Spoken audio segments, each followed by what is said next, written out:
What's going on, people? Welcome back. OnlyFacts Sports, the OnlyFacts Sports podcast, episode 10. There's a bit of context that has to be applied. To what? When are we recording this game?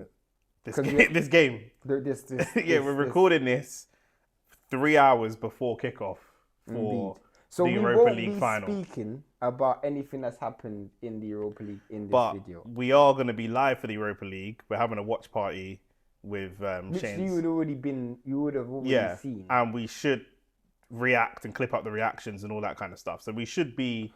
You know what I was actually thinking of doing? Go on. Because if Spurs do win, we could actually go White Hart Lane and just interview people on the street. Yeah, you can do that. I ain't chatting to them Spurs fans. Yeah. Maybe you could just video the reaction of the white man when they're running up and down on the street, bro. Yeah, well, if they win. They won't. They're not winning. Let's just move. Because I don't really... Tell you what, we'll get it. Just for the record, what's your score prediction? You're a Manchester United fan.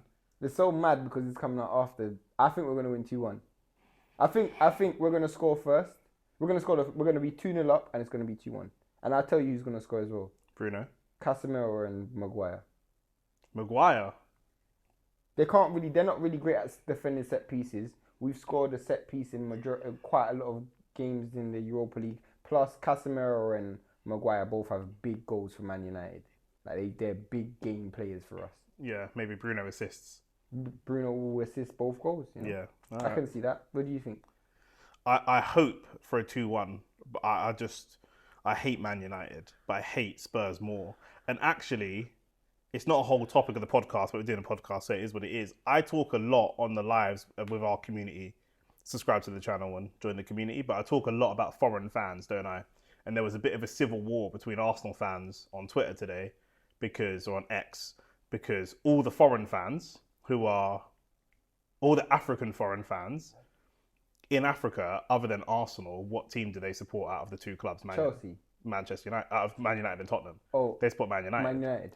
So the foreign Arsenal fans want Tottenham to win because they have to deal with Man United. They don't get it. They said, as a person who I've seen a double figures of tweets saying, I as an Arsenal fan that live in whatever country I live in, I don't have any Tottenham fans around me. Other than Twitter, I have no Tottenham fans around me. So I'd rather Tottenham win just to silence. I get that. Do you know what I mean? Whereas local fans are like, no. We need Man United to win. Local fans in London cannot have Tottenham winning. So it's just one of those interesting dynamics again of the difference between the foreign fan and the local fan. And it's probably similar to when I say I hate Arsenal more than I hate Man City or Liverpool. Whereas if you lived up north, you probably hate Liverpool and City more. But I grew up in North London. Most of my friends and the people around me either supported Arsenal or Spurs. So I hated Arsenal and Spurs. You know what I'm saying? I probably got more Man United friends, and I'll get it in the ear from them about how they've had a better season. But I'm still an Arsenal fan. I don't support my team just around banter of my friends. Do you know what I'm saying? I support my team we've spoken about this before, but I support my team for all different reasons. Do you know what I mean? And for the history of the club, they are our rivals, whether I like it or not. As much as I've got you, Rance, Chase, Zad, like I got Anthony, I got bare close brethrens. And most of the subscribers. Lots of the subscribers are Man United fans. We ain't got really that many Tottenham subscribers. No, we don't. So, do you know what I mean? But I just can't. But I'd rather take the banter from you lot and Arsenal. Do you know what I mean? They are our direct rivals. Do you know what I mean? Yeah. So that's just what it is. But yeah. Well, so I saw on the football topic, you just stick with football, innit? The Premier League season's over. Yeah, we know one who's game getting left. relegated. Yep. We know who's winning the league. Yep. I think in essence we know who's going to finish in top 4. I know it's quite different. Nottingham Forest still if Nottingham Forest beat Chelsea, they obviously go into the top 4 and get the Champions League space, or top 5 in this case. I think what we want to do is, firstly, what do you think of this season? Because for me, not just because we're sitting 16th, am I saying this, but I felt this season was quite underwhelming. Yeah. Like, one, it was a terrible relegation race that we've seen seasons where we've seen comes down to the wire. Yeah, we've known who's going to get relegated for like a month. Literally, maybe like, you know what I'm saying? Maybe like last 2 months. Yeah. Sometimes we're looking at like 14th can get relegated. And in this case, we're not seeing that. the top 4 race has been okay, but the names, I guess, doesn't have the same rivalry because we're looking at people like Newcastle, Nottingham Forest, Aston Villa. It's not the names that you normally see. Plus, the title race has been tame. What do you think about the Premier League this season? Yeah, I think it's been tame. I would agree with that. But I do like to see new blood coming in. Eddie Howe's won a trophy with Newcastle. Glasner's won Crystal Palace's first trophy ever, which is crazy. Nottingham Forest have a solid Nottingham season. Forest. So I think that bodes well. Do you know what it's like? Yeah, this felt like when you go to watch a film, and it's like the film's okay, but it's a setup for the next film. Yeah. You know what I'm saying? You're watching Avengers Infinity War, and it's a good movie, but really, it's 2 hours to set up for Avengers Endgame. Do you know what I mean? I don't know if you're into Avengers or Harry Potter. Definitely had part 1 versus part 2. Like, it's just, that's kind of what this feels like, because going into next season, Arteta is on his final last legs. Pep Guardiola needs a big redemption story. Liverpool and Slot are kind of in a good place. Man United and Chelsea need a redemption story. Even with Slot, it's a case of a lot of people are like, he had a great season, but did he have a great season due to Arsenal not being at their best? I'm just talking about who's going to be under pressure. The reason why I'm saying it, why it supports your point is because next season there's going to be even more. It's not like the question marks go from Slot. There's still going to. But he's got grace. Yeah, if he's not, you know what I mean? As long as he finishes in the top 4 next season, he's won them. If they waited so long for Premier League trophy. Do you know what I'm saying? Like, they can... I mean, it will runners up, like, other than the COVID trophy that they have, which I don't really count. Because they didn't even get to do a parade with it. Like, but yeah, like, I think Slot, he's in a good place. But there's lots of other people. Unai Emery, do you know what I mean? Had a really good run in the Champions League, but got slapped by PSG and dumped out in a pretty savage way. Do you know what I mean? Like, this just feels like the second act gearing us up for the third act. I think this season has been the worst Premier League season in Premier League history. For entertainment, I can see why. For entertainment, I can see why you would say that. But I think again, what's gonna have to happen. Because I don't know if Nottingham Forest go away, Bournemouth, Aston Villa, Newcastle. When you go into next season, regardless of who Arsenal sign, regardless of who Man United sign, there are more teams that you feel like are not a guaranteed 3 points than ever before. That's a fact. Do you know what I mean? The reason I think that what's going to have to happen over the next season or two is we're just going to have to get used to, right now, if we go into the first game of next season and United draw with Newcastle, that's not a bad result for Man United. But I feel like what you're missing. And I feel like the biggest part is the lack of quality. This season we've seen a clear lack of quality from City. Even Arsenal, you can arguably say this has probably been your worst season due to injuries or whatever. Yeah. United and Spurs, we definitely can say it. And just to double back on the fact that not only is there lack of quality, but I feel like the Premier League's also lack credibility in the sense that we've seen teams prioritise other trophies which normally shouldn't be the case. Spurs, I don't know. Chelsea, United Arsenal have all prioritized other trophies instead of prioritizing the Prem. Which for me, I don't know if I agree with that. A lot of those teams, Arsenal, we ain't really had a title race because it was kind of wrapped up pretty early. But Man United, Spurs, and Chelsea were having such a bad season. They're pretty early. They had to ignore the Premier League. They've not at one point have they ever been in the Premier League race. They've been forced to. It's not like Chelsea are focused on the Conference League by design. They were in the title race. They were never in the title race. But here's the thing. I don't mean focusing on trying to win it. I'm talking about the fact that Chelsea are in the top 4 race right now. They can still finish outside of the top 4. And we're still looking at Spurs. We're talking about Conference League. It's not even Europa, bro. Conference League. Yep. And they're prioritizing Chelsea have won 2 Champions Leagues. What I'm saying. Yeah. So the fact that it's almost lost a bit of steam. The fact, bro, let's keep it real. The fact that a Manchester United manager, the team who's won the Premier League the most times, whilst their rivals have just equalised on them, it's okay for a Manchester United manager to finish 16th just because he won the Europa League. The fact that even United fans, me being a United fan, it's okay for me if he wins the Europa League. The fact that that's the identity, that's the attitude, I think should be a clear indication that this season's almost been like, throw it away. Which that would never happen in the past.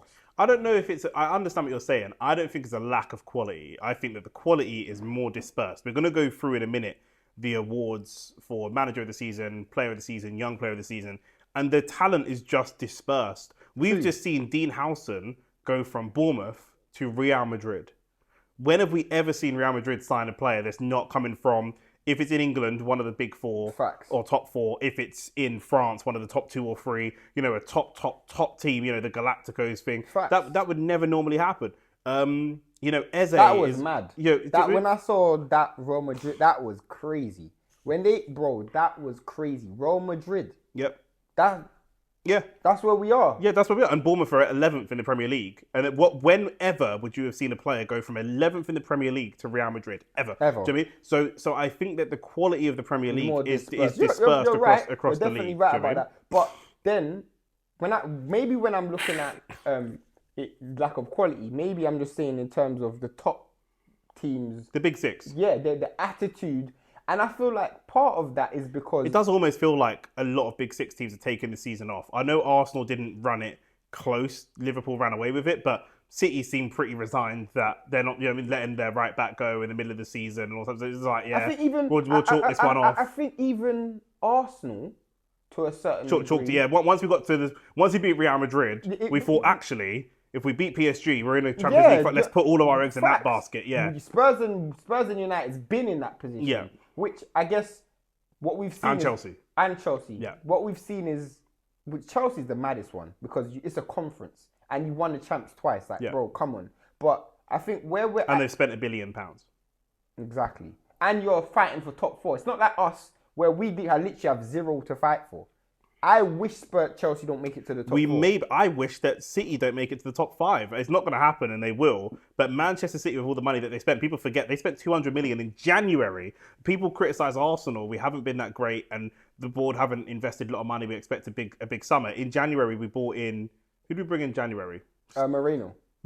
That's it. That's the only signing. And in the summer, all we bought in is Calafiori, right? We haven't backed the manager in this. But City spent 200 million in January alone and still might not make Champions League. That would be mental for City to be in Europa League after spending 200 million. Like this is where we are. Yeah, but I think part of this is down to, and I don't want to bring it back to that, but a few years ago when we were talking about this Super League thing, and I feel like what we've seen is, and we kind of see it sometimes in boxing, where you see a heavy investment in the AJs, the Furies, the Canelos, the big names. The big names, yeah. And then all of a sudden you see a Usyk just upset the apple cart. Yeah. Apple cart, sorry. You see it's cyclical. Dimitri Bivol. Yeah. Or it's a cycle. Literally. Do you know what I mean? We've come off a great era of heavyweights and we're going into a bit of an ugly era of heavyweights where, not being rude, Fabio Wardi and Moses Atoma are seen as like 2 of the world's top prospects, and that's kind of, they're not super amazingly technical. Neither of them are going to be like great Hall of Fame. You never know, but do you know what I mean? Like, but let's go through the awards and we can discuss. What do you want first? Young player of the season, or manager of the season? Let's go with young player of the season. Young player of the season. The 8 candidates are Liam Delap of Ipswich, Anthony Elanga from Nottingham Forest, Ryan Gravenberch from Liverpool, Dean Howson, Bournemouth, Cole Palmer, no idea why he's in here, Chelsea, João Pedro of Brighton, Morgan Rogers, Aston Villa, and William Saliba of Arsenal. And my gut reaction is... There's 3 names instantly that have to come off that list. Go on. No, maybe there's more than 3, but for me, I would say Liam Delap. I don't know what he's doing. That is literally white man. Double figures of goals for a relegation team. Bro. Double figures of goals for a relegation team, bro. There was times when Jermaine Defoe was scoring double figures for Sunderland. Do you know what I'm saying? Like, bro, you got relegated, bro. Yeah, I'm pretty sure. Okay. You got relegated, bro. I don't really care how many goals you scored. You got relegated. I think that... How many... Bro. 12 goals, 2 assists in 36 games for a relegation team and one of the worst teams I've ever seen in the Premier League is not terrible. I will say that. It's not terrible. He just turned 22. Player of the season. Young player of the season, not player of the season. But it's young player of the season. Young player of the season. Okay. You told me to start with young player of the season. No, I completely forgot. Young player of the season, right? However, I do think that Liam Delap is a little bit overrated. People are saying Amad Diallo has been in our chat, not the actual Amad Diallo, but we've got one of our subscribers, screen name's Amad Diallo. He's been saying, non-ironically, for most of my football streams, like, oh, you guys need a striker, you should look at Liam Delap. I was like, Liam Delap? Are you insane? Facts. Are you insane? Crazy. Like, I would take João Pedro over Liam Delap. I would take any of the attackers on this list. For me, I don't know. The two that I'm not even sure they should be on this list, Cole Palmer and Liam Delap. Cole Palmer feels like... And also Saliba. Yeah, and Saliba as well. I was going to say... I don't even think Saliba's been your best defender. He's not been great. Season. No, Gabriel's been injured, but Gabriel was carrying him a little bit, and he's made a few big high-profile mistakes. Some of them are in the Champions League, not in the Premier League, to the point you made earlier. But then Kivior's come in, and Kivior's been carrying him as well. So I thought Kivior, obviously this was champs, but I thought Kivior looked better in the games against PSG than Saliba. Even in the Premier League. We've played the last 2 Premier League games, Kivior's looked better. So I'm not sure about Saliba. Again, Saliba and Cole Palmer, I think, are in there off like reputation and name recognition. The winner for me would probably be Morgan Rogers. Morgan Rogers or Ryan Gravenberch, I think. I think Gravenberch has had a tremendous season. He started the season really poorly though. He had a great game against us, which was the second game of the season. He started the season a little bit off, and maybe I'm remembering last season. Maybe last season was off, and Slot came in and changed his role. I mean, he's Dutch, innit? And obviously that Dutch connection. I mean, you know how important, like, someone from your country, you know. João Pedro, I feel like he started the season well and then tailed off a little bit. I think a lot of people did. That's why I think the most consistent performers across the whole season, from what I've seen, was Rogers and Gravenberch.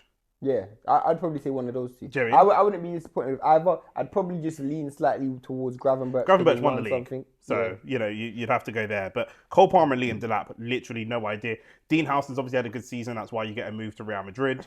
You know. I was a bit surprised by that though. Yeah, but if he didn't move to Real Madrid, he would have gone to like an Arsenal. There were other teams looking at him as well. Like, so I'm still figuring out like how they're gonna make Housen work at Real Madrid. They've got an aging defence. To be fair, he's left-sided centre back. I don't care how Real Madrid make it work. I don't give a shit about Real Madrid, but he's obviously had a season good enough to go to Real Madrid. Real Madrid are not looking at Liam Delap. No, of course they're not. Do you know what I mean? And they need a striker. yeah, they're not. You know what I mean? You know, I think they'd sign any of these players. They'd sign João Pedro or Elanga before they signed Liam Delap. I thought Elanga's had a good season as well. I think Elanga's had a decent season, but I do also think that Elanga's in a better team. Oh, 100%. Do you know what I mean? So I think that... But yeah, man.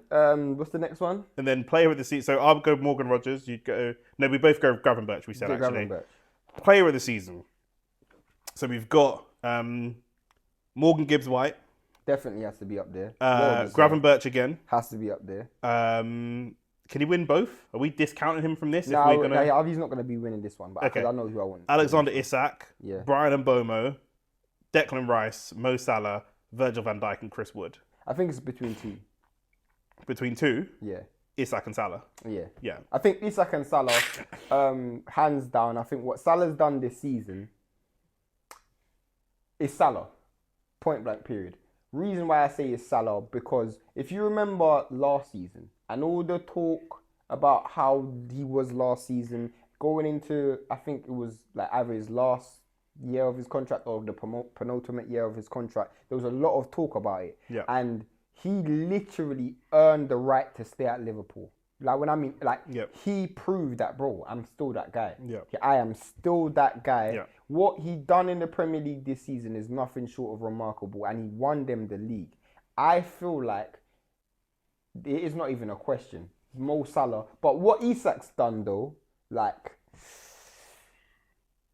I think the reason why what Isak's done is so great is because when we talk about strikers, and there is definitely a, what's the word? We haven't seen the quality. There's a shortage of great strikers. There's a shortage of great strikers around world football. Yeah. And you guys are buying a striker every year at the moment. Exactly. And you look at someone like Haaland, who for the last few seasons badding up. And I just feel like when you look at Isak, I just think what he's done this season for I just feel like he's the definition of a complete striker, bro. And other than Anthony Gordon, they don't have like a dedicated person that starts on that other wing as well. Like, they've got Murphy that plays there. They've got Barnes that plays there. They've got a few options. But like lots of teams, Arsenal, Liverpool. And even what's that Spanish boy? Not Spanish boy, but you gonna say Amaron? Yeah. I think he's gone now. I don't think he's there anymore. No, go on, continue. I'm thinking about something else. Lots of teams like Arsenal and Liverpool look to, obviously Liverpool have a Salah, but they look to spread the goals across the front three. They think this front three will get me X amount of goals. Whereas there aren't many nines out there where you go, this 9 will get me 15 league goals. Do you know what I mean? Haaland's going to get me 15, 20 league goals. Isak's going to get me 15, 20 league goals. But I think there aren't that many others that you could... Again, Salah is the one that you look at consistently, but he's more of a winger, inside forward winger, whatever. But there's not that many players that you look at, especially not in the 9 position, that you go... Most other players you're looking at wingers. I think he's almost... What Isak's done this season, because Haaland's kind of been like a freak of nature in the last couple of seasons, but I think what he's done is kind of almost restored the identity of what the Premier League is and what it's been founded on, which is he's definitely restored the identity of a 9. Yeah, because suddenly, like everybody, Arsenal's looking at proper number 9s. Even Gyökeres is not really the style of 9 you'd normally associate with an Arsenal, but that's what in the absence of being able to afford an Isak, they're going, you know what? Let's get a big man up top and put balls up to him. Like, let's do that. I think many people have done that. I think Chris Wood on this list. Liam Delap, we spoke about him before. Mateta. And Buemo. Yeah. And Buemo's not a big man, he's more of a winger, but like... No, but... I'm saying Jean-Philippe Mateta. Do you know what I mean? Mateta, definitely what he done at Crystal Palace. Who else can I say? Wissa at Brentford. He's another big number 9. Stick him up top. But he kind of still from the last era as well, but so was Chris Wood, to be fair with you. But yeah. But I'm saying teams that are being successful... That used to be seen as an ugly way to play. You can even kind of relate it back to Spurs with Solanke, yep.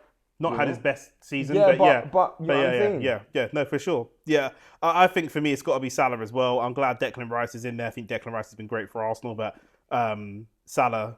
And even then, Declan Rice did start the season a little bit shaky, to be fair. First month or two, he was adjusting to moving to 8 instead of 6. Morgan Gibbs-White, I think, has been fantastic. They've all been fantastic, I'd probably say Morgan Gibbs-White's probably been,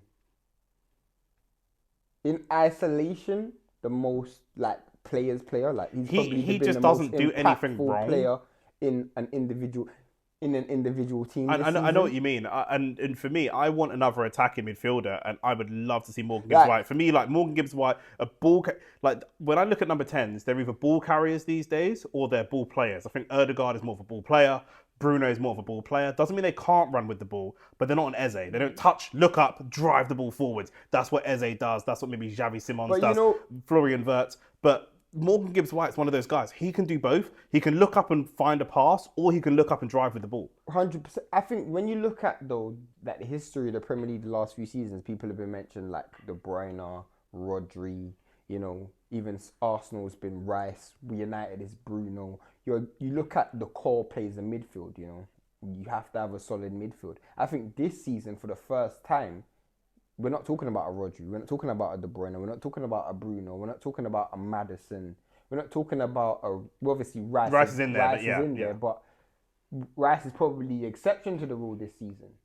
Well, Rice and Gravenberch are both 6/8. Morgan Gibbs-White and the others are all like attackers. Virgil's the only centre back that's in there. The only defender that's in there. Period. And I don't even. And maybe part of that is reputation as well. I just think that's part of that. Morgan Gibbs-White is the only attacking midfielder that's in that, which says a lot. Rice has moved more to 8. He does attack, but he does defend as well. And like I said, Gravenberch kind of similar. But Morgan Gibbs-White's the only real attacking midfielder that's in that. Before, you would have seen a Bruno, you would have seen a Maddison, you would have not in. Is there anyone that's missing out? Cunha. You think Mateus Cunha? Yeah. 16 goals, 8 assists. We know why he's saying that, don't we? 16 goals, 8 assists. 16 goals, 8 assists. Or is it something like that? Would you have said this if he was signing for Arsenal? You know why that's funny? Because you know why that's funny? You know he's going to United, right? Bruv, are you dumb?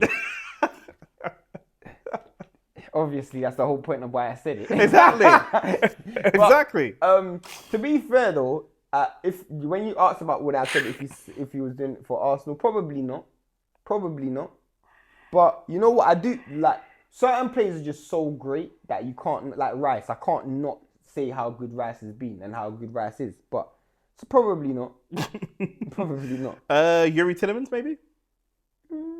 See, I'm not really sold on the Aston Villa thing. I'm not really. I mean, he's a great player. He's been a really good centre midfielder for them. Really, really good. No. Player of the year though. Like, how much impact has Tielemans had on the Prem this season? Yeah. That's the question. That's what I'm looking at. Table. I'm looking at teams that have maybe overachieved. Aston Villa didn't overachieve. Nottingham Forest and Brighton, maybe the two teams. They're 7th and 8th. No, I guess Nottingham Forest is really the main team that's overachieved, and I guess you've got Morgan Rogers in there. You've got Morgan Gibbs-White in there, and Wood, and Chris Wood as well. Yeah. So like, I don't really see where anybody. Murillo maybe centre back. No, but he's a bad boy though. He's a bad boy though. On to managers. Manager of the season, I think there's only got to be one manager, but for the sake of the argument, the short list is, and this is Premier League as well, so we're not taking into account FA Cups or League Cups or anything. This is just the Premier League. Brentford, Thomas Frank. Newcastle, Eddie Howe. Nottingham Forest, Nuno. Vita Pereira at Wolves, and Arne Slot. Vita Pereira's had a great season. Yeah. The reason why Vita Pereira's had a great season is because that Wolves team, for years upon years, they struggled. They're 14th though. No, but it's the style of play that I've seen them play. I don't know, but yeah, I mean, they're 14th.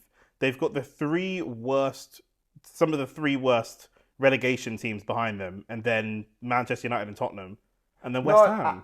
I just mean in terms of the style that he's brought into their system. I don't style with no results. Come on. They're 14th. Like, the teams below them are 6 of the worst teams. I do think they've done a great job. I feel, bro, if you watch Wolves in the last couple of seasons, when did he come in? Vito Pereira. I think he's been in from the beginning of the season. No, he hasn't. He wasn't. He must have come in midway through the season. He came in when they were in a relegation battle. Yeah, that's what that makes sense. That makes sense. And I was just looking at it and I was thinking, there's no way he's on this list if they're 14th. No. I thought he must have come in partway through the season. He came in when because I remember they were struggling earlier this season. Who was their manager? And I didn't even think they should have got rid of him as well. They got, what's his name? Wasn't Gary O'Neill? Yeah, it was. Was it Gary O'Neill? Gary O'Neill. Yeah. And I actually thought Gary O'Neill was doing a decent job. He's a good manager, but it just wasn't. Just wasn't clicking. But I felt like with the plays that he played, I never thought that Wolves could play the style of football that they were playing. The problem with Gary O'Neill was it was a nearly man. They kept playing good football, but they just didn't get results. And sometimes it was dodgy decisions and whatever, but it's a results business, right? So it is. But Arne Slot, bro. Arne Slot's got to be. Arne Slot, to come into the Premier League, season. The most competitive league in the world, still the most competitive league in the world, in my opinion. Still, even though he's walked it. I don't know about that anymore. I don't know about that anymore. I genuinely don't know about that anymore. If of the big 5 leagues, maybe you've got Italy. I was going to say Italy. It's between the Prem and Italy. When you start the season every year, Bayern obviously win the league. Real Madrid or Barcelona, between one of them, PSG win the league. Like they are nailed on. Do you mean we don't know? I think we have to look at this season in isolation. I think we have to look at this season in isolation. In terms of what? Historically, the Premier League is the most competitive, but this season I can't say that. I haven't seen any Let's look at the root word, competition. This year hasn't been a competition. Liverpool have run away with it, and you've got 3 teams who are. Is that not because Slot's been good? Or you're just saying that's because everyone else has been. But it hasn't been competitive. We're talking about the most competitive league. What has been competitive about this season? What, the relegation battle wasn't competitive. But generally speaking, it's the most competitive league. Generally, but let's look at this league in isolation. Yeah. The reason why I'm saying that is because Arne Slot's never managed Arne Slot. So you wouldn't have him on this list then? Who? Arne Slot. No, he's won it, but I just think he's won it in spite of. Okay. You know what I'm saying? Like, for me, So you think they've walked the league because everyone else has been shit? 1 million %. Okay. 1 million %. And I think the biggest thing is Arne Slot. You say it's the most competitive league. Mm-hmm. He hasn't had a competition. He hasn't been in a competition. Yeah. Every time I've seen Liverpool in a competition, they failed this season. He's not up against the best Arsenal, albeit we still fell short. He's not up against the best City. No, but every time I've seen them in a competition this season, they failed. Yeah. They were in a competition in the Carabao Cup final. People forget that. He lost. They lost to Newcastle. Yep. They got beaten by PSG. They played good football, but they got beaten by PSG. Yeah. It is what it is, bro. They got beaten by PSG. So for me, whilst give them all the credit, and he does deserve it, but when you say it's the most competitive, like what he's doing versus, let's say, who's top of Italy right now? Is it Napoli or is I it? thought maybe it's Napoli. But I remember it was close still. Who's top of Italy? Serie A. Napoli, but Inter's 1 point behind them. All right, cool. When you look at what Inter's doing and when you look at what Napoli's doing this season, Napoli's manager this season is Conte. You look at what Conte's done in the Italian. Look at what Inter's done in terms of them the Champions League final, and they could win the league as well.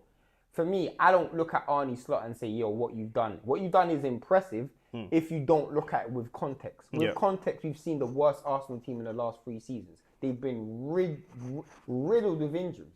Absolutely. Bro, you've had 29 injuries this season. Of our starting 11, only like 2 players have not been out for 7 games. The best player in the last 2 seasons, Rodri, has been out the whole season. Yeah. He's been out. Yeah.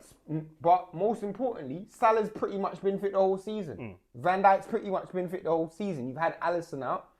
But bro, I can't really I say he's done a great job, but I'm not like gassed on Arne Slot like how other people. So going into next season, you're not like, if you're an Arsenal fan or a Man City fan, you're not intimidated going into next season. Like, oh my God, this Liverpool team. Blah, blah, blah.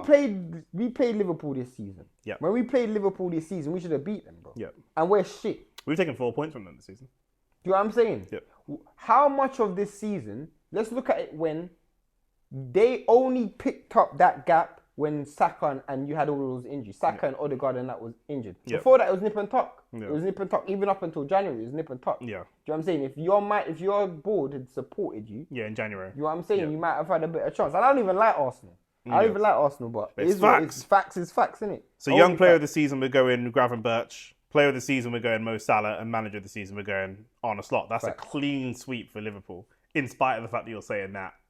No, but everybody ain't performed though. The fact that we're sitting here looking at people like flipping Wood, pause. We're looking at people like Mbeumo or... Mbeumo's a baller. Bro, previous seasons, we would have been looking at Saka, De Bruyne, Rodri, Bruno. Do you know what I'm saying? Bro, this is the Haaland. Yep. We're not mentioning none of these names, bro. Yeah. Do you know what I'm saying? Like... We'll be looking at... If we look at a list of like the top 20 highest paid players, for example, the big profile player, none of them are there. Where's Pep in that list? Yeah. Do you know what I'm saying? Where's the greatest manager that we've seen in recent times? You can arguably say the greatest manager of all time. Yeah. Where's he in that list, bro? Yeah. Do you know what I'm saying? So, bro, Liverpool won it, but, bro, you won it. Cool. You won it, innit? Yeah. But I don't really care. Like, speaking of meaningless wins, onto... We've been like on football for like half an hour, Yeah, it's our show, isn't it? Fair enough. Jake Paul versus Tank Davis. Apparently close to being announced. But I don't understand how that's going to happen. Because isn't Jake Paul fighting next month against Julio César Chávez Jr.? Yeah, but it's probably fixed. You think so? I don't know. I mean, I don't know. He lost to Tommy Fury. Isn't it mad, though, to lose to Tommy Fury and then go and fight Tank? That is mental. I don't actually look at Jake Paul in this situation. Jake Paul's the name. He's the big celebrity. I'm looking at Tank. You know what's so mad? I'm looking at Tank. You know what's so mad, bro? You have so much food that's on the table. Swerve in a rematch of Lamont Roach, who I think won that fight. No, I think this is well, who knows, bro? Who knows? Because at one stage I heard that fight was announced. Tank versus Roach was announced.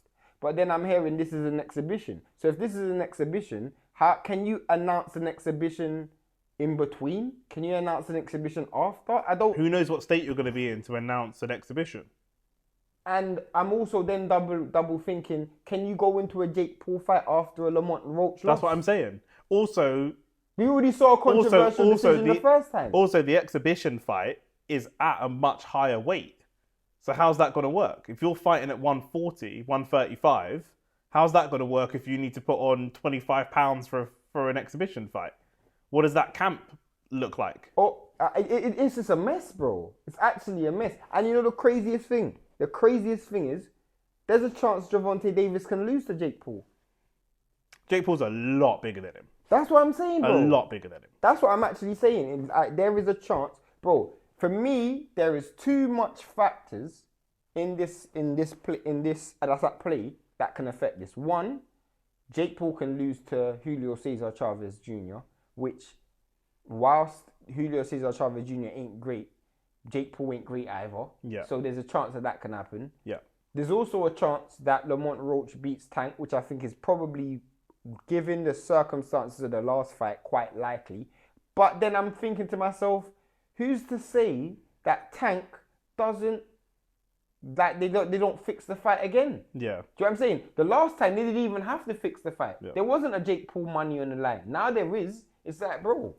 I mean, yeah. We're already Roach going into a fight already at a knowing that point. he can't win. We're already at a point where Lamont Roach might not even take the fight if he feels like they're just going to screw him anyway. They did when they're not counting knockdowns. The knee touches the canvas and his glove touches the canvas. They don't count as a knockdown. Then he stops in the middle of the fight to go and talk to his corner. Like, if they're not going to give you results in what are you doing? Maybe, bro. Look at his face was distraught after that. Like, not distraught, but like as they were about to do the announcement, you saw the relief on his face because he knew he'd lost that fight. Here's a question that I'm based on Tank's recent actions. Yep. And his lack of desire to fight the Keyshawn Davises, the Shakur Stevensons, or whoever, and maybe even not fight Lamont Roach. Maybe Tank deserves Jake Paul. Maybe it's just a case of, you know what, bro? We would have never got Fury and Usyk without Fury losing to Ngannou, bro. We wouldn't have got it. He didn't lose to Ngannou, but... No, but you know what I mean. Yeah. You have to get... Because, bro, I thought you would have been humbled after this Lamont Roach fight. And thought, you know what? Let me get my head down, get back in the game, fall back in love with the sport. But you're going further and further away. I'm just thinking, maybe boxing is better without Tank. Tank Davis, for me, is a quitter. And there was a time when we looked at Daniel Dubois and fighters fought him, and he's come back from that, credit to him. But there was a time with Daniel Dubois when fighters fought, if I make the fight difficult, he'll just leave it. And I don't think Tank's ever done that in a fight because his power normally gets him out of trouble. But he doesn't do that in individual fights. But it seems like he's doing it with his career at large. Outside the ring. Outside the ring, he's not interested. But he's not interested in pursuing a career. He's interested in, and I'm not knocking anyone for taking the money, go and take the money, but people look at Tank and compare him to Floyd and all this kind of stuff. Tank is more like Canelo than he is like Floyd. He's got a belt. He puts a gun to the belt's head and holds it hostage and calls the FBI and says, "Do you know, get me all the money in the world." He's holding the belt hostage. If he relinquishes that belt, his value's gone. We can all move on without him. No, but his value's gone in the sport of boxing. And for me, at this stage, it's good riddance, bro. It's actually good riddance. The reason why I say it's actually good riddance, because I'm like, not only do you represent boxing in a bad way, but you could actually, because of how influential, you know what culture you know what I'm saying? Like the culture that he influences is prominent within boxing. Yes. And there's so many young people who are great fighters who look at Floyd and say, let me use the Floyd blueprint.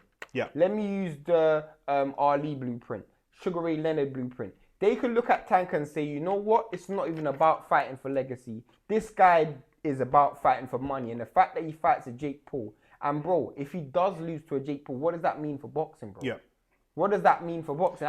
There were a sizable chunk of black Americans, let's call it what it is, that argue that he's the face of boxing. I don't see that because I think Usyk, the heavyweight era is always the glamour era, and Usyk his belt was stripped from him. But other than his belt being stripped from him, Usyk has been the undisputed heavyweight champion. That's what we've waited for 25, 30 years, or however long it's been. We got it, and just because he doesn't speak English that well, or he's not from America, you man want to just disregard that like it's nothing, and Usyk's now going to go and fight Dubois. He might be two-time undisputed heavyweight champion, and we haven't seen that in the four-belt era. Three-time undisputed. Three-time undisputed heavyweight champion. We haven't seen that in the four-belt era. Three-time undisputed champion, two-time undisputed heavyweight champion. Sorry, do you know what I mean? So yeah, that's like, we can't just little man this guy. This is the face of boxing.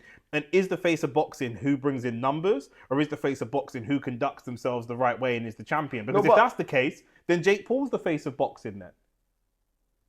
And some people in America make that argument because they put money over everything else. This is why Floyd, like Floyd found a balance of money and legacy. Yeah. And even though I don't like how Canelo's conducted himself of recent, when Canelo was, I want to be undisputed, I want to be undisputed, I want to be undisputed, and became undisputed, I like that because it wasn't about money. When he was saying he wanted, whether it was about money or not, it was by the by. Yeah, he took the Floyd Mayweather fight when he didn't need to. He took the Triple G fight. But I'm talking about when he became undisputed. Yeah. His vocals was about, I want to be undisputed. Yeah. That's what you represent. For me, what Tank represents is disgusting. Tank represents... Man said disgusting. It's disgusting, bro. I hate it. We're looking at... Bro, you know what, yeah? I'm so sorry. I am so sorry. But we're looking at Tank, who, let's call what he is. He's a former woman beater who got arrested for beat... Bro, what am I getting done? Can I get done for defamation? Let me drink my water. Maybe if she was a pale skinned woman, he might have been vilified. Yeah. But maybe because she's not pale, that's why he's not a villain. Maybe that's why he's being praised. I don't know. Maybe people like when you, bro. Let's keep it. Is it a Kizzy situation? Go on, I'm listening. Go on, land your point. This guy represents everything I don't like about boxing. For years, he's just avoided. Remember, when you're the cash cow, you can pick and choose who you want to fight. I actually don't blame him. Who do you blame then? His fan base. His fan base that have babies with their sisters and create inbreds and stupid children that can't discern the difference between... Like I say, his fan base will constantly come on our videos and argue with us that he'll beat everyone. Okay, well, let's give him all the belts now then. What do you mean he will beat everyone? It's a sport. Literally. You beat everyone. You beat them. We can't just say Europa Leagues tonight. Man United's probably going to win anyway, so let's cancel the game. What are we talking about? It's a sport. We have to play the game. You have to do the sport. Palace wouldn't have had a FA Cup. Yeah, 100%. I mean, Man City lost the FA Cup final before to Wigan. But do you know what I mean? Like, you have to play the sport. You have to do the sport. Facts. And they allow him to conduct himself this way. That's what they do. Facts. In the world, how can there be? We want to see him fight Devin Haney. We want to see him fight. Let's call it what it is. We want to see him fight Shakur. Keyshawn Davis. And let's call a spade a spade. Lamont Roach was a cherry pick that went wrong. Facts. Do you know what I'm saying? And luckily you robbed him on the scorecards and scraped a draw. Do you know what I mean? But you know that you lost that fight. And rather than rematch him, and this was the smaller, weaker guy. The other guys are bigger than him. Do you know what I mean? You took the smallest guy and you still couldn't beat him. Do you know what I'm saying? And people are going to say, oh, it's an off day and it's this and that. Then where's the rematch? Where's the immediate rematch? I've seen Anthony Yard lose to Lyndon Arthur and say, nah, let's run that back. I've seen Conor Benn lose to Chris Eubank and say, no, let's run that back. Do you know what I'm saying? I see people lose fights and say, no, let's run it back. Where are you going? Where are you running to? Let's run to Jake Paul. Do you know what I mean? But you run into Jake Paul. Do you know what I mean? The face of boxing. You know what I mean? His fan base is disgraceful. Yeah, I think you said it. No, you said Ryan Garcia's fan base is the worst. It's between the two of them. They're made for each other. Do you know what I mean? Ryan Garcia's fan base, Tank's fan base is stupid, ignorant black people in America, and Ryan's fan base is stupid, ignorant people. Period. Of all races. Do you know what I'm saying? Like that's just what it is. You're not gonna find anybody who's not a black American inbred who thinks that Tank Davis is the face of boxing. It can't be. It can't be. It can't be. You're not even engaging in the sport. You're not actually engaging in the sport. You're not doing the sport. Man can't sit here and that's like when man argue with you now that Ronaldo is still the GOAT of football today and should win the Ballon d'Or, or Messi should win the Ballon d'Or. They're not even in the leagues. They're not even literally. They're not playing the sport that everyone else is playing. Oh, but if Ronaldo was there, he'd win the Champions League. But he's not. He's not there anymore. What do you want us to do? He's not here. Do you know what I'm saying? It's like these men are grieving. Do you know what I mean? But at least with them, they had the heritage, bro. This guy... Yeah, 100%. Yeah, true. Yeah, bro, facts. This guy... Yeah, they proved it, and their fans are holding on to it too long. You ain't even proved it yet. Literally. Do you know what I'm saying? So, yeah, Tank, I don't know. And then now, there's news of he's getting a big sponsorship from Ring Magazine. And Ring. Bro, I don't know if this is true, and I pray this isn't true. Because if it's not... We've seen this reported from other YouTube channels that are bigger than us. So we're kind of copying them. So if it's not true, blame them. Yeah. But if it's true, that Turkey, he's about to be a ring ambassador, get a sponsorship. You know the saying, a fool and his money are soon parted. Bro, but this guy went Because I could see Tank and Al Heyman, they're exactly the type of what kind of people that would look in your face and smile and take it, not with a contract to fight Shakur Stevenson, but with like a kind of wink, wink, nod, nod that this money means we get you close to fighting Shakur Stevenson and still not fight. Like they'll look in your face, they'll look in your face and smile and take the money. But and not you know fight. what it is like? For me, it was always, and I've always got this impression with Al Heyman and Tank, is us versus them. 100%. And I've kind of liked that about Tank, especially Al Heyman, in the sense that... So long as he takes the other fights that are there. Of course. But in the sense that we're going to stay independent, we're going to do our thing. But then you've just kind of turned into Tyson Fury, in the sense that you just chat shit just to get a higher payday. Do you know what I mean? You're still kind of selling out. I'd rather you be a Bill Haney or not even a Bill Haney. Be an Eddie Hearn and be on your knees from the beginning. Yeah. Don't say ostracize and demonize everybody who's doing it, but then still be in the line when it comes to lineups, bro. You're still there, bro. You're still on your knees. Yeah, Bonnie Blue situation. Literally, bro. Yeah. You're just at the back of the line. Yeah. If I'm Bonnie, if I'm in the list of like who's gonna Bonnie Blue, I want to be at the front at least. 100%. Do you know what I'm saying? I want to get the first. I don't want to be last. Yeah, 100%. Do you know what I'm saying? Like, 100%. and it looks like Tank's going down the. If you can't. But even the Al Heyman thing, bro, it's just another plantation anyway, bro. These men are just happy to be on a plantation with a black man on the horse instead of a white man on the horse. Bro. What difference is it? Do you know what I'm saying? Like, man would rather make minimum wage working for a black man than make a reasonable wage working for a white man. Do you know what I'm saying? And that's some of their mentality. So I don't know. Like I say, these men will smile in your face and lead you down a garden path, or piss on your head and tell you that it's raining. 100%, and still not fight Shakur Stevenson. I could easily see them taking his money, taking a big brand deal, going and getting himself, because I think he might not even be in the ring. But you know what? Ring rankings, and he can put himself back in the ring rankings. He might still not. I'm starting to think, we might get a big deal from Turkey, fam. Everybody else is. You know what it is? You know what I'm saying? Because when Shakur called him the towel boy, it's a disrespect. Yeah, for a gal to come to the hood and give front to everyone, but not me. I didn't even want the front. But how dare you? You know what I'm saying? I didn't even want it. But how dare you just free it up to all kind of Jadens and Cadens, and you didn't free it up to me? What? You know what I mean? You know what's mad, yeah? Because Shakur called Turkey a towel boy, and then he ended up getting money. And then Tank, he said these men are, he said everything under the sun about him, and now he's getting a brand. I'm like, bro, we've been there. Yeah. We might as well just send, 100%. The more we disrespect Saudi, the more money we get. The more money we get. These men are just paying for people to be on their side, fam, to like them. Takashi 6ix9ine. You know what I'm saying? Turkey 6ix9ine and that, bro. Takashi 6ix9ine is mad, bro. Literally. Yeah, 100%. That's what. But like we said before, you can't buy culture. Do you know what I'm saying? Well, he's doing a great job trying, fam. Yeah. He's doing a great job. And from the other side, you can't buy class. Do you know what I'm saying? Because one of them's got no culture, the other one's got no class. So it's a match made in hell. It really is. But do you know what I'm saying? From one foolishness to boxing conducted the way it should be conducted, inoue. Allegedly, the fight is signed. It's not alleged. It's definitely. The fight is signed for Inoue and Akhmadaliev. Now, let's just say this here point blank period. Firstly, I'm glad because there was a lot of talk about Inoue ducking him and he turned down the fight 3 times. Eddie Hearn has done an amazing job for Akhmadaliev. Let me tell you why. Because every single fight this Inoue has, Eddie Hearn publicly went on every platform and said Inoue is not in my top 5 pound for pound rankings. And he done what a promoter does. Like, he's talking about Akhmadaliev at Bivol fights. He's talking about Akhmadaliev in interviews when they're talking about AJ.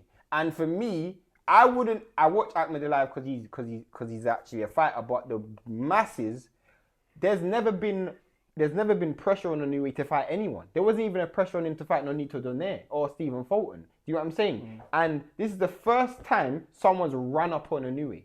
And the person who's been driving that car, maybe he might be driving the getaway car as well, but he's definitely driving the car to do the shooting, is been Eddie. And he's done a great job getting that fight for Akhmadaliev. So that was great promotion. I just want to give that, because I don't give Eddie Hearn a lot of credit. Yeah. But I'll give him credit for that.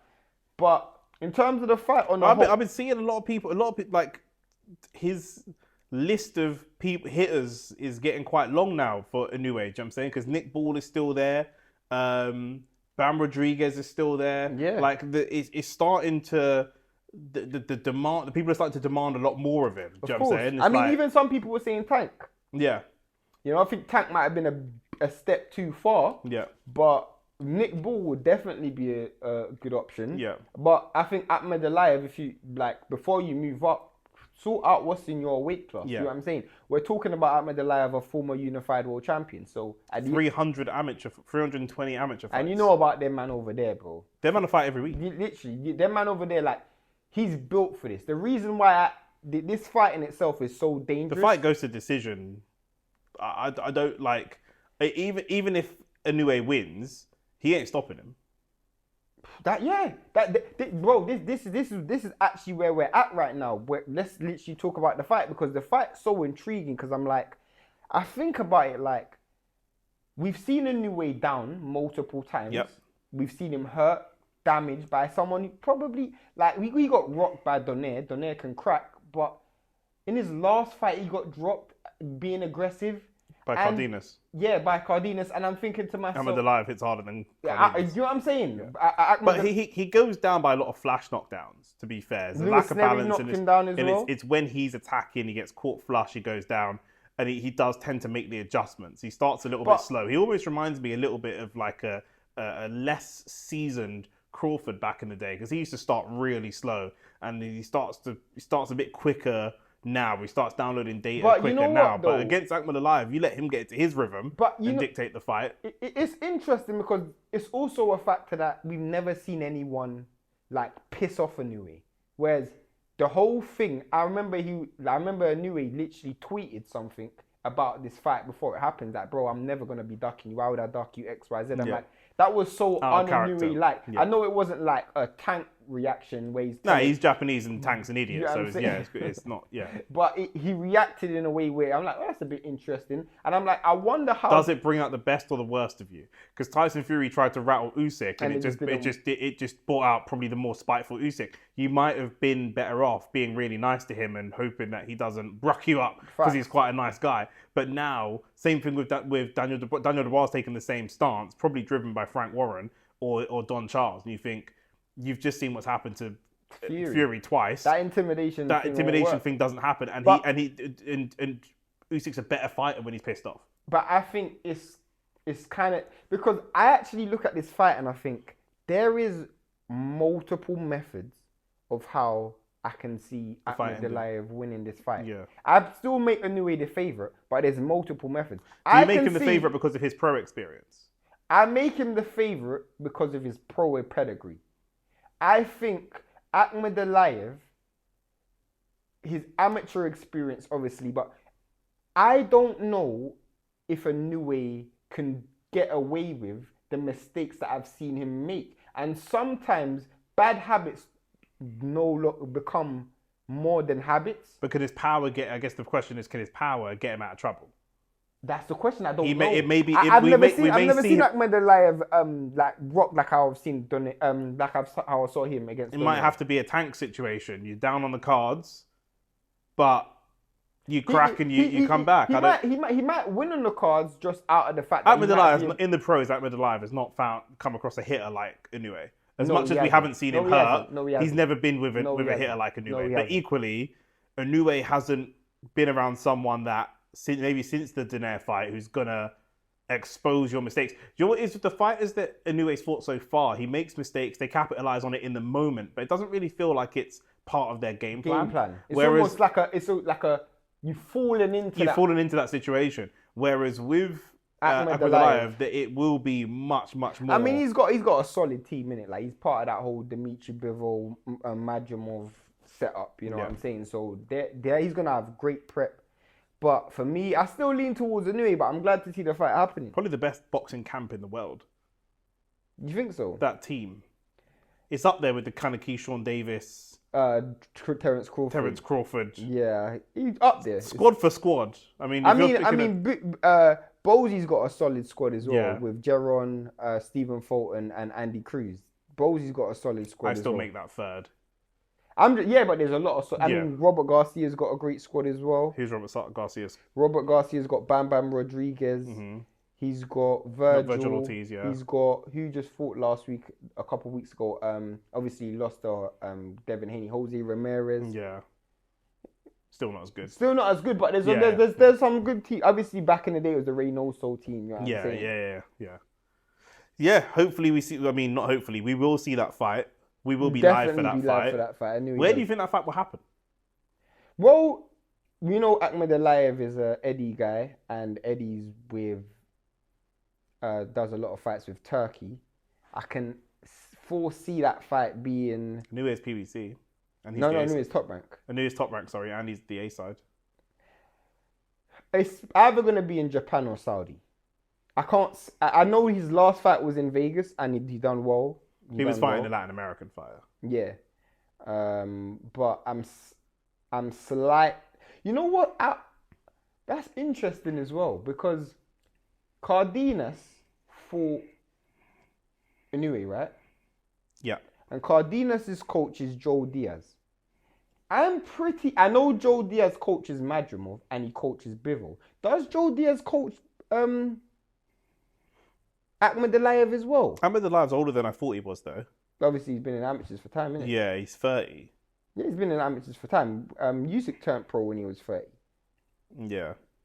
But check for me. I'm looking if at Akhmadaliev's coach is Joe Diaz. Just check, because if it is, that would be mad. Because that would mean he would have had the whole Cardenas camp to train for Inoue, and then he would have literally had another person to train for Inoue straight away. Yeah. Trying to see who his coach is. I was just Googled the coach, but it's not come up straight away.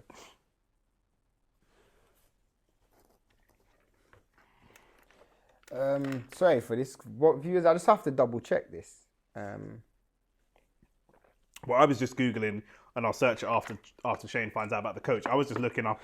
Yeah. What is it? Akhmadaliev's coach. It says as of February the 7th, his coach he's trained by Joe Diaz, which is mad, isn't it? Yeah, that is crazy. That is crazy, bro. What I was looking at is the location of his last fights, and like where he's been fighting. He fought in Monte Carlo. I know his last fight was in Monte Carlo. Yeah. So. And then it's been America. Last few fights. Yeah. I mean, maybe they might make it in America, but I don't know. He's Muslim, so they might make it in Saudi. And then that's the next thing. If it goes to the decision, it's the next thing, bro. Yeah, it's a lot of politics, isn't it? Trust me. But it's a good fight nonetheless. Their faith is going to be tested, because do they go with their religious man or they go the money man? We'll see. Because remember, man are telling me the Saudis got so much money, they don't even care about the money. I said, they don't care about the money. Oh, the first one to say, you think these men don't care about, you man are naive. You man ain't been to the Middle East. Of course these men care about money. That's all they care about. Fact. Why do you think they want Saudi to be so open to the rest of the world? To make money. Facts. What are we talking about? Come on, man. Let's be sensible here. Do you mean? But yeah, that we'll be live for that fight. That fight will be a top fight. A top fight for sure. We're also going to be live this weekend for Josh Taylor. So please do like the video, subscribe to the channel, and be here Saturday night. We're going to be live for Josh Taylor versus Osman. That's going to be a good fight as well. Yeah. Do you want to give that one a quick breakdown? Don't make it like a whole segment, but yeah, I think. Well, it's all about Josh Taylor, really. Where's Josh Taylor at right now? I think Echo Usman, we've seen him. He's been around the block. Funny enough, I actually worked on one of his cards early in his career. He's a bit like you, in terms of his personality.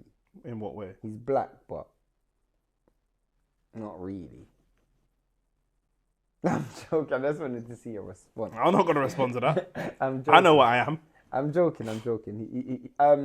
But in terms of Josh Taylor, how much has the last 3 fights taken out? How much do you have left? Yeah. You know what I'm saying? He lost to Teofimo Lopez. I would say he lost 2 times to Jack Catterall. Yeah. What does he have left? He's moving up to 47. There are big fights at 47 domestically with him. We just saw Harlan Eubank versus Jack Catterall announced. Obviously, Conor Benn's coming back down. Yep. Could we see Conor Benn versus Josh Taylor? Could we see a Josh Kelly versus Josh Taylor? Can we see a big talk of Josh Kelly making a comeback? I'd like to see Conor Benn fight Josh Kelly, to be fair, because that was the fight they were talking about when they were trying to move him through in the first place. Exactly. So domestically, there's quite a lot of fights. I don't know if those fights will make money for Conor Benn at this point, but we'll see. Hopefully they do. I mean, if Josh... You've got Josh Kelly and Josh Taylor here, but then you've got like a Ryan Garcia. Facts. But Josh Taylor, what people need to remember is, if he can get back to what he was, he's still an elite fighter. Yeah. He was a former undisputed champion. Like, this guy has done things that, you know, he's exceeded all expectations. Can he go back to that place? I don't think so, but it's possible. And I feel like he should look at Echo Usman as, okay, I've announced myself at the scene. Give me the best fighter. His next fight should be the best available opponent. Yeah. And for me, if he's not fighting the winner of he can't fight Jack Catterall again, but if he's not fighting a Conor Benn, Josh Kelly, if he's not fighting a who else is here at in this country? Who's got a big name? I mean, maybe even a Harlem Eubank. I don't know. Maybe he might get an American name. Maybe he might go over there and try flipping fight the winner of Pacquiao and Barrios. Who knows, bro? Jesus. Something that you wanted to talk about. Yeah. Canelo was seen spotted sparring with Gervonta Ennis, and you would imagine that this is preparation for Terence Crawford. Yeah. I mean, my question, do you feel like Gervonta Ennis it's a bit of a... Because Gervonta Ennis has always wanted to fight Crawford. And do you feel like, alright, cool, you didn't want to fight me, you swerved me, so let me try and help you lose? Do you think it's that thing? Right? What benefit would it be for Gervonta Ennis to spar Canelo? Gervonta Ennis sparring someone that's been a pound for pound great. He's on the slide, but he's been a pound for pound great for the last 10 years, 15 years. That's a massive benefit to him. And I don't think it's a question of let me help him to lose, because if Crawford can win, that's potentially even more money for a Gervonta Ennis fight. But when you spar with someone and you get a read of them and an understanding of them, when you then go to watch the fight, you're going to have a much deeper understanding of what it is that you're looking at. Of course. Do you mean? So he can't spar Crawford, but if they can have rounds with a common opponent, that's going to give him a huge amount of intel when the time comes to fight Crawford. If the time comes to fight Crawford. I mean, I found it interesting. What do you think about it from a Canelo perspective? Why? Obviously, Crawford and Boots both are switch hitters. Yeah. Both athletic to a certain degree. Both can fight backwards going forward. Both good counter punches. What do you think Canelo's looking at? This is like target practice. Yeah, I mean, who are you going to... Crawford's such an individual fighter. Who are you going to get to try to mimic his style? You know, John Ennis is probably as close as you're going to get. Of course. I think. What you're going to lose out on, though, which is the wrestling. Yeah, the wrestling, the actual kind of IQ. The IQ that... The biggest disparity... But you can't... There's no one that has that IQ. Not at that size. There's no one that has that IQ, period. Yeah, but Bivol, yeah. Do you know what I mean? So, and you lost to Bivol. So, do you know what I mean? But, so it's gonna be adapting. Like, how do you prepare for Crawford? How do you feel about Boots' team releasing that information? How do you feel about that? Because that's quite interesting to me, because two reasons. One, Boots is supposedly fighting Teofimo Lopez next. Yeah. So obviously you ain't fighting Canelo in prep or sparring Canelo in prep for that. So why release it? It wasn't like Canelo released it. Why would you release that? Yeah, because it was Stephen Fulton that released it, no? Who said it. Yeah. I don't know. Why not? What's the... No, because for me, I'm like, are you saying it to make Crawford see it? Do you know what I'm saying? Are you saying it to make Crawford see it? Are you saying it... Maybe you're just saying it to keep it yourself relevant. I genuinely... I think the thing as well, I think the one thing that, Tio of those 147 guys, or 140, stepping up to 147, he's, other than Rolly, after him, right, he's a powerful puncher. Do you mean? You're in there with Canelo, physically strong, Tio's technical, but he likes to make a fight as well. Mm-hmm. Canelo, the physicality is going away from him, but in terms of that fighting style, I could see some ways that you can take some... It's not really like for like preparation. You might want to spar with an Ortiz or something like that, but again, that's a future opponent. Yeah, so, exactly. But I think that, again, the physical side, I think, is going to be quite similar. Yeah, but other than that, nah. I think it's just good. I think it's good information. Do you know what I'm saying? Yeah, because I was just thinking maybe he's looking. The reason why I really wanted to ask you about that is because I really wanted to know whether he was just doing it to, like, get under Crawford's skin. You know what I'm saying? Or trying to bait Crawford into. I don't know. I just don't think it's got nothing to do with that. Fairs. Crawford's very, very technical, pound for pound, one of the best in the world, and has one of the best boxing IQs. So he's going to get in there with Canelo. Canelo's also at a stage in his career where he's not very versatile. Canelo's going to do what he's going to do. There's no way that Canelo at this stage in his career spars Gervonta Ennis as good as he is and then goes, haha, I know what I'm going to do, and changes. But no. Canelo's going to do what Canelo's I was going to do. thinking maybe Crawford, not Crawford, Boots is doing it to offset Crawford. I don't know, bro. But offset Crawford how? I don't even know. I genuinely found it so surprising when it was when Stephen Fulton said that. No, I don't think so. I don't think there's any. It is. I mean, could Boots be a potential opponent for Canelo? It's a big jump. There's too much food on Boots' table already. Boots at 147. Haney's going to move up to 147. Tiafimo obviously is already. Rolly, Ryan, Barrios, Pacquiao, Conor Ben. Yeah, I mean Virgil. Listen, all of those guys. I don't think Crawford. But I don't even. This is another thing. Like I don't. It's a long way. If Crawford beat Canelo at 68, I can't see Crawford coming back down to 47 or 54. He might come back down to 54. You think so? I think he might. Depends on how he feels about the weight. He's dangerous though. He's a natural 54 though. He's not a weight. He's not a Fundora trying to cut weight. Do you mean he's not a size bully? He's naturally that size. Do you mean? Because there's other guys out there at 68 that he could not lose to because he's better than them, but he could lose. Is there a world where he loses to guys at 68 because they're just too big? He's better than them, but they're just too big. Yeah, like if he fought Benavidez or David Morrell, he might lose to these guys. They're just massive compared to him. Do you mean Benavidez is probably the best example? So 54 is probably the best middle ground. Do you know what I mean? I know you have a particular problem with people coming down in weight after they've gone up, but especially against someone like Boots. Yeah. I think Crawford might just retire. He might do. That's probably what he wants to do. Was that the only Canelo Crawford topic? Or was there something else? That was it. Ah, cool, fairs. But I think also if he catches Boots when Boots' first fight at 54, that might be the best shout. Do not let him get to 54 and acclimatise at 54. I mean, obviously, if Boots goes to 54, I think the first fight at 54 is Virgil. But the way... Not necessarily. You don't think so? If Crawford beats Canelo. Crawford Boots is way bigger and way more money than... True. I mean, bro, I even heard people say flipping Boots versus Furman, bro. He'll beat Furman, but I don't know how much. That's not exactly steel sharpening steel at this point. No, not. Do you know what I mean? So I don't know how much benefit that has to him. There's better fights out there that are going to benefit him, more winnable fights that are going to benefit him more. Do you know what I mean? But yeah, man.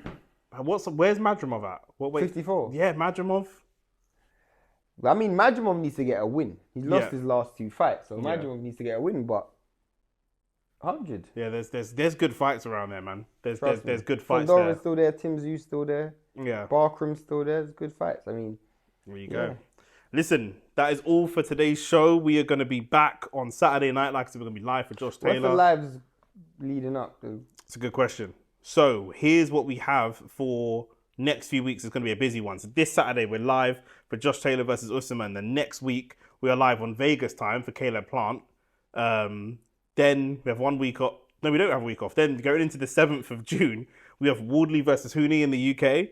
Later on that same night, we have Keyshawn Davis fighting Santos. Then the following day, midday on the 8th, we have Jay Opataya fighting in Australia. Then the following weekend, we have Hitchens versus Kambosos in New York. There's another fight on that day, but I don't remember in the day. On the 14th. I think there's another one on that day as well. There's a UK fight that day as well.